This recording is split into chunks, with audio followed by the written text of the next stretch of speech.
Bon, ma Covid, et ça bon, tout c'est protégé. Tout là, tu as un masque, tout le visage, tu as un lavage de main, tout ce que tu as maboko. Pour mon Covid, tout le monde a un petit peu mais on a battu des Covid. L'État a subventionné les médias. Donc l'État a bon médias pour garder la neutralité. Mais biso ana Congo. C'est tout le ballon. OK pas faire lutter. Reliate. So OK pas nanité reliate. So OK pas nanité reliate. So OK na déjà pas faire le OK pas IDPS ba le baté mon kota exact ba peso le roté. Donc ba reportage musa ba homme politique au vanda il y a journaliste au kat ba journaliste to tinda. Au vanda boy pena asali cette activité na eti bokomi 22h. C'est vrai que Nambo Cannabiso, toza pays moko oyoyo. Bon, excusez-moi, en tout cas, terme on a utilisé. Il faut faire confiance à la justice pour te moniper le dérapage et belé. Il faut que tout le bango clairement. Tout le monde va dérapage et belé. Mais IGF y est à Zokanga. IGF y est à miroir en fait. À miroir, à Zotalana et Karaso Yibi. À Kangyo, enfin, à Kangyo, à même la preuve et pas justice. Jonathan Aïe.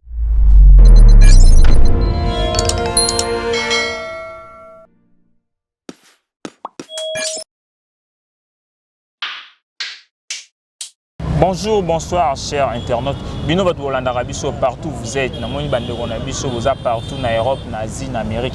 Bino bat Bolanda Rabiso à travers votre chaîne VMTV officielle. Pourquoi pas aussi dire na émission Nabino Actualité 243 où est présenté Makanangaï, votre frère Ndekonabino Monanabino Jonathan Kanga. Je suis là pour vous présenter cette émission Actualité 243. Émission Maro de Tigre Nango sur des réseaux sociaux. Où est ça Rabino actualité tout politique au Bolingaka surtout une émission Nabino. Vous s'abonnez à la chaîne Nabino VMTV officielle pour n'avoir l'actualité Nabino sport, culture, union sur Bolinga chaîne Tigre Nango VMTV officielle. Mon colonel j'ai une dame, un journaliste, Naït Robeta vraiment ma solo avec madame Merveille Moukouna, autrement appelé journaliste d'État. Pourquoi journaliste d'État? À travers cette émission de Touré, surtout Maramamboka, il faut savoir aussi, la présidente, il y a Asbel Jeunesse Progressiste. À travers cette émission, déjà on est déjà avec elle. Bonjour, bonsoir Madame Merveille. Bonjour Jonathan Kanga, la taille commerciale. La taille commerciale. Déjà Tikali, merci. Merci vraiment pour ça. Et Lélo, Madame Merveille, tous les émissions de politique. Mais avant tout, quand on a un sujet, on a pour mon collègue. Vous allez président, il y a Asbel. Mais tu as Asbel. Bon, Asbel Jeunesse Progressiste, Naza initiatrice, pardon. Il y a Asbel Jeunesse Progressiste, Naza coordonnatrice.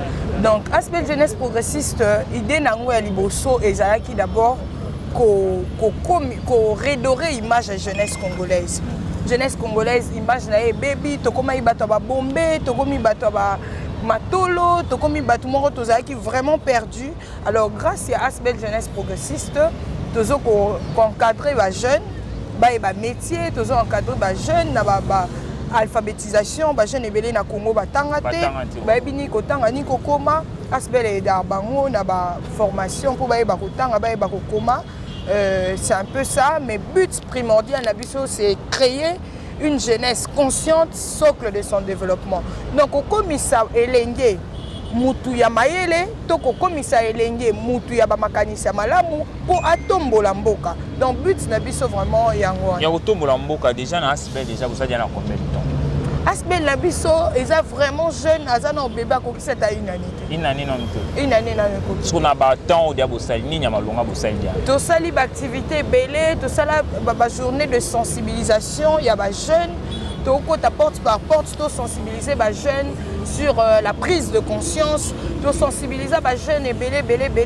Alors to ça ba descente na orphelinat, to ngamoko naza muta média mais la ligne té vraiment to s'afficher na ba média au moment opportun to s'afficher. Et puis Asbel les a apolitique, ba te belé ba na ba mais est-ce que ça a l'intention de postuler? naza nga na intention 2023 au monde à Libaya. Nga naza journaliste d'État, natikali journaliste d'État, mais militante ya jeunesse congolaise. Militante ya jeunesse congolaise. Asbel eza déjà pour tout conclure na biso. Asbel eza ya commune nini? Asbel eza national, international. Na lancé, na profité pour na lancer, ce qu'on permettre, na lancé appel na ba jeune nyonso baza na capitale congolaise Kinshasa parce que siège na biso eza limité funa. O nyonso baza na capitale Kinshasa. O nyonso alingaka jeunesse, o nyonso alingaka Congo, prière ya ko s'adhérer, boya ebele bo adhérer na vision o en tout cas bozala décider. Boya ebele bo s'adhérer nga dia na ko s'adhérer. Ah, c'est bien. Pour na mon vision eza malade. Na ko s'adhérer to beta déjà masolo na biso lelo IGF. Na président monsieur l'inspecteur Gilles Alingeta. Ozomona musala na yezo kilekandena. Ozosala malamu to sala malamu. Bon, pour nga na omona jusque là IGF osa musala na bien. Hein? IGF osa musala na bien, mais lèvres humaines ezangaka bakwakte. IGF osa musala na bien jusque là to ko applaudir les locaux na yo qui que DGI et bimisi 1,5 milliard de dollars et loko salamana nté depuis le régime Eleka sous l'impulsion du président Félix Antoine Tshisekedi Tshilombo na IGF les lots DG makomo bimisa recette 3 fois plus que recette naé habituelle. Donc pour ce faire toko le baké IGF osa musala naé bien. Mais osa musala naé bien na kacho malobate. Mais batu belé o bazana ba procès batu belé o bazana ba makambo. Bazo kanga bango mais mbongo ezobima ici ezokende ezobana te. C'est vrai que na mboka na biso toza pays moko oyoyo. Bon, excusez-moi, en tout cas, terme on a utilisé. Il faut vraiment faire confiance à la justice pour que moni peut pas dérapage belé. Il faut que tout le bango clairement. Tout moni ba dérapage belé. Mais IGF lié à Zokanga. IGF lié à miroir en fait. Un miroir, à Zotala na ekara so yibi. A kangio, enfin a kangio te a même ba preuve et pas justice que Jonathan Aibi. Jonathan Ibiskoto ça na une justice yonde Jonathan Mtou orosala musala na yo parce que IGF à son niveau a na cachoté à Tchara Mtou. IGF a yara na ba preuve que Jonathan Aibi ministre tel Aibi kinganya Aibi. Tant yo Aibi ba même na justice et que justice lobi atikio pour na ba raison o ngana tozo ignorer. Au moins que IGF a ça musala mais justice na ba quoi. C'est tout le bac justice na zo sunga IGF te. Justice en quelque sorte zo sunga IGF te. Yemoroji la lingete alobaki yango. Abi biso to sa musala mais justice il faut accompagner biso zo accompagner biso te. C'est ça le grand problème. Il voit ba propos o yangate. Eza o Gilles la lingete alobaki. Gilles Alingeta alobi yango en tant qu'inspecteur général ya finance. Abi que IGF a ça musala mais justice à mboka. Tovandaki na bino totali ba procès awa toleki sa baton na biso. Tozonga procès 100 jours, procès 100 jours, oza na taxi, obi chauffeur tchana yoka et tout. Oye aboutissa ngana otoyebi te pona okota na ba détails. Bongo pe sike kenda pe banate. Bongo pe sike kenda banate et puis publiquement pe we balakisa biso te ke mbongo yango yango yo tozu yango tozongi so basala ngo. Problème merci na bakondi, merci na justice. Mais ce que ça la maté, to sengi la justice arrive. Donc les appels marambo ya droit, to beti marambo ya justice wana. Donc le baté pour na Willy Bakonga o lelo tozota na betando eki azo siéger na étant que député national. Mais azalaki ministre Ibaki Mbongo. Nini okolo bapona. Bon, pour na ndeko Willy Bakonga que je respecte beaucoup, azali ministre honoraire. Bon, Willy Bakonga, en tant que journaliste, na mona preuve mon côté oyo kanga Willy Bakonga ki ayibi mbongo. Oui. Toyo kaka rabali solo bako kanga Willy Bakonga eloko bakangela kaye. Ezalaki po abandaki ko voyager pendant qu'azalaki sous mandat d'arrêt. Il fallait qu'il répondre à la convocation mon con. À Kendarate, il fallait répondre devant justice en fait. À Kendarate, ne ba balancer la kaye mandat d'arrêt et puis ndanga bimaka kenda ba braza na ywana. Aye kozonga bakanga kesori pour 3 mois. Mutayi bimbongo bako kangé pour 3 mois te, pour 3 ans. Hein? Yé bakanga ke 3 ans na Joël 6 mois. Mais 3 ans bakanga ke pour un transfert illicite des fonds abimisa kimbongo et tout de manière illégale. Bon, moi ils avaient 5 millions de dollars. So 5 000 dollars. Donc yango na uta ko lobaka justice amboko yo atika ko tia biso ba doute na kati Justice est bon.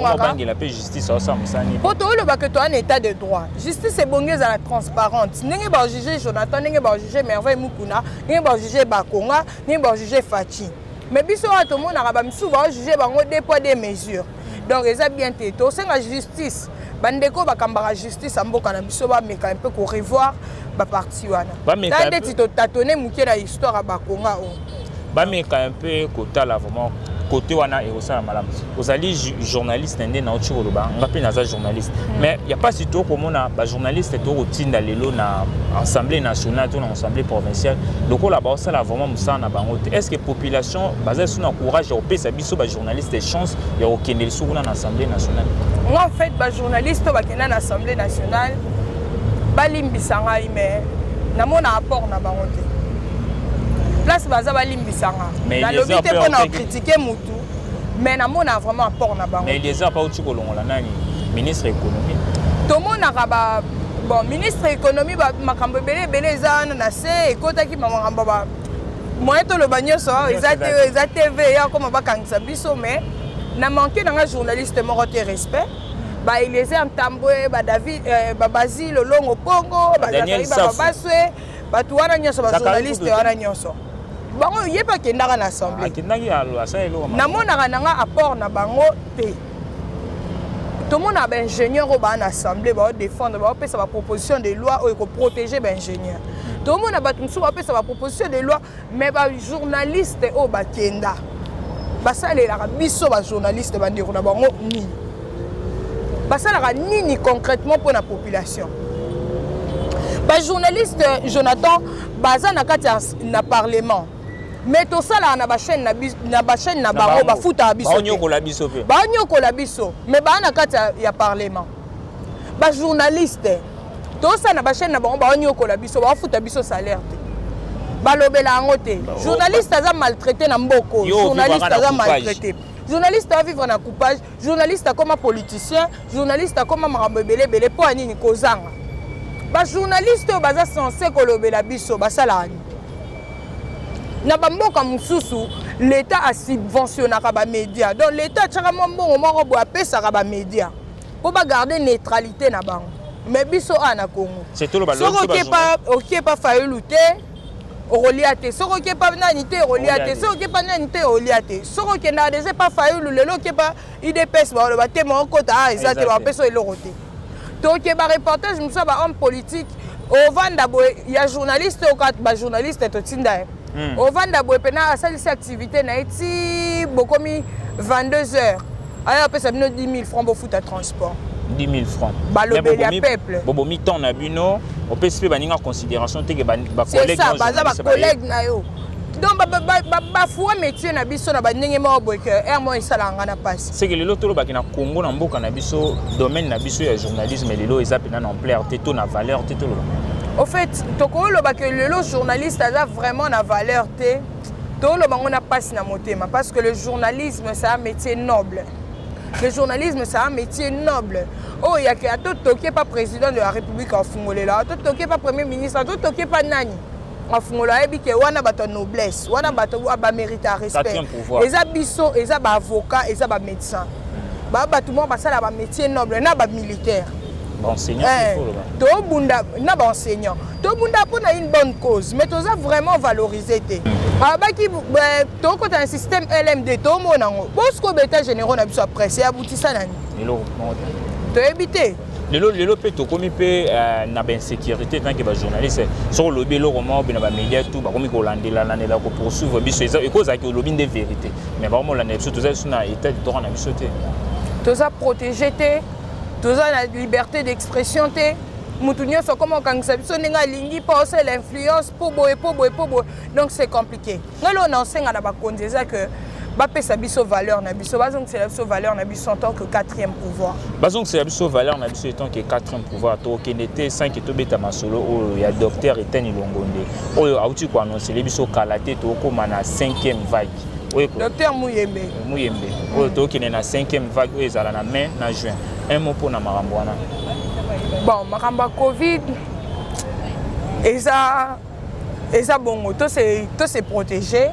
To la taba masque, to tika usage na biso te à lavage de main, tosukola maboko po omoni covid wana biso tomona yango ndeti baje mais nga mona bato de bakufa na covid ton nabika ministre moko na akufa aninga azalaka nango penza papa kulutu nanga akufa na covid oui na lobi yango na TV na lobi yango awa bato baolanda monde mais comment les nango pe ba copie ya ba $200 te biso tokosa copie wana te na famille tokosa copie wana te donc pour na contredire les docteurs muyembete to se protéger kaka to lata ba masque to skola maboko pour nga mona lata nanga masque mo pe na lata nanga te mo pe na lata nanga te c'est vrai que na leader d'opinion mais mo na lata masque mo na lata nanga te pour moi ils appellent kaka mais to skola ni maboko surtout ki na ba mimi biso na ninga ba confinement tout ça ba couvre-feu ko déranger te wana penda dans senga on ba kondi clairement confinement na mboko esimba te confinement na couvre-feu to kondi ba couvre-feu déjà to ndimaki to vanda na biso yango confinement nde tokoka te confinement nde tokoka te to comme na biso kina vivre na taux du jour otele confinement mais surtout ce bakangi confinement to sambwe ngano coupage to lia coupage te so ba bokanye botele so ya confinement ta docteur muyembe to sola nani omoni confinement na mboko esimba te to lia na coupage te biso to vivre na taux du jour nde na bimi boye o na zwa lelo na lia ngo lelo esila lelo on a un lobby na lia lobby ici la lobby bakanyo so une semaine c'est ce que bakanyo une semaine mobulu bakanyo une semaine vraiment mobulu merci vraiment pour mon invitation nengo ndimi to partager nos plateaux je suis vraiment ravi droit au cœur vraiment merci vraiment pour ndengo ndimi invitation vraiment c'est moi qui te remercie na sepela mingi na musalo salaka merci beaucoup yango nazo invité batu ba s'abonner makasi na VMTV officiel bo s'abonner pour ne rien rater l'actualité politique l'actualité de la RDC c'est ici. Avec notre journaliste à la taille économique, à la taille commerciale. Merci, Jonathan Kanga. Mingi, Jonathan Kanga. Mais na bossa inte Verlaine Moke. Mingi, Verlaine Moke. Moi, c'est taille. Na appelle sa numéro T. Pour bino vos arbres, bon, moi, c'est un numéro. Na appelle sa numéro Verlaine T. Ce message sur le rotima. So petit numéro, on a dérangé. On a dérangé. Et puis, pour niveau taille, na yoana. So la petit numéro, on est à Batou.